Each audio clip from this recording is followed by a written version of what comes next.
Today, why the Royal Commission report is a fail.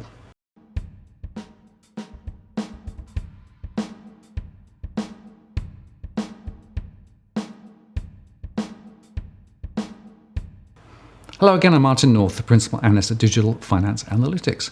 Welcome to our latest post covering finance and property news with a distinctively Australian flavour. Today, I want to discuss the broader issues arising from the Royal Commission. We reported yesterday on the main recommendations. Here's a link to that post. As the dust settles following the final Royal Commission report, it's clear that the recommendations have carefully avoided the root cause of the wells of pain which the hearings revealed. In fact, the force of evidence from these hearings will be what stays in the memory, not this final report. Perhaps some of this was created by the carefully crafted terms of reference, which made it hard for the Commission to get to root causes, perhaps deliberately. The report puts the onus on financial institutions and boards to change the culture. In the interests of customers, well, good luck with that on past experience, especially if bonus payments are a critical part of remuneration. Now, criminal proceedings may follow, and more than 20 institutions were there. But these now are referred back to the very regulators who were found wanting in the first place, and cases through the courts will take years. So will any bankers actually cop it for their illegal behaviour? We doubt it.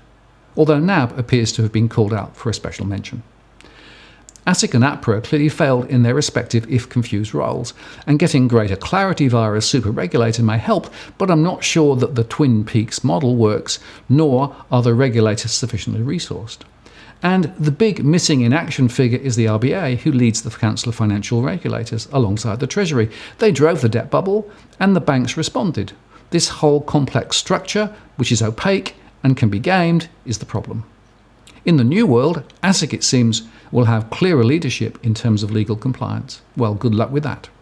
Removing commissions from mortgage brokers over time makes sense, as it is clearly a case of conflicted remuneration, and pushing towards a unified best interest duty across mortgage and financial advice makes sense.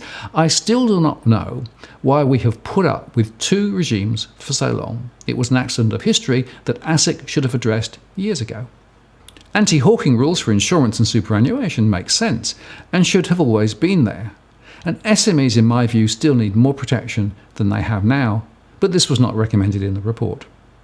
The BEAR regime is centred around compliance, and its extension to insurance and wealth management helps a little, but the basis of assessment remains narrow and is thus incomplete.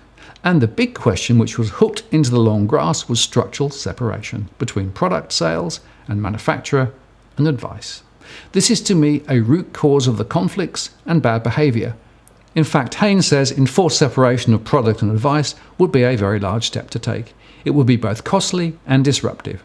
I cannot say that the benefits of requiring separation would outweigh the costs, and the Productivity Commission concluded that forced structural separation is not likely to prove an effective regulatory response to competition concerns in the financial system.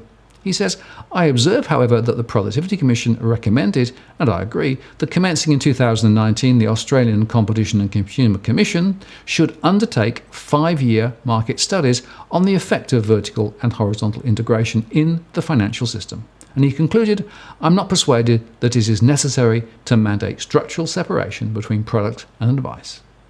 Now, of course, some entities have already jettisoned wealth management businesses, for example, but consumers may well still face inherent and undisclosed conflicts. Our large, opaque, integrated financial services players remain just that. Thus, bankers can issue a sigh of relief, despite the estimated $6 billion and counting remediation bill.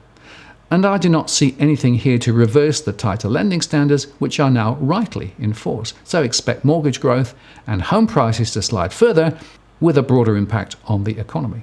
But the once-in-a-generation opportunity to fundamentally reform the financial system has been missed, I'm afraid.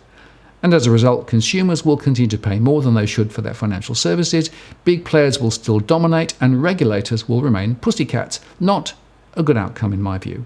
We will see the pollies mouth words about consumer trust and protection, yet in practice do very little. And I have a diary card in for 5 years from now for the next review, and another one 5 years after that.